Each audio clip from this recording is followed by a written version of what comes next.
অজ্ঞান অবস্থাতে Siddharth Indo Indo বলে বলে চিল্লাতে থাকে। পরে যখন ওর জ্ঞান ফেরে তো নিজের ঘরেই ভাঙচুর করতে থাকে।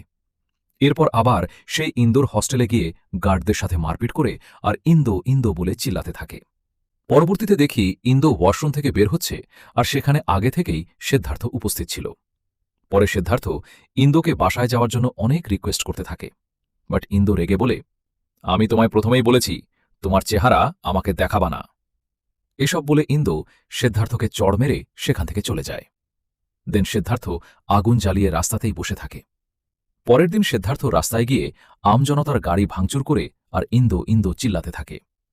পরে ইন্দো সেখানে উপস্থিত হয়, বাট সিদ্ধার্থ ততক্ষণে এতটা পাগল হয়ে যে সেই ইন্দোকে চিনতেই পারছিল না।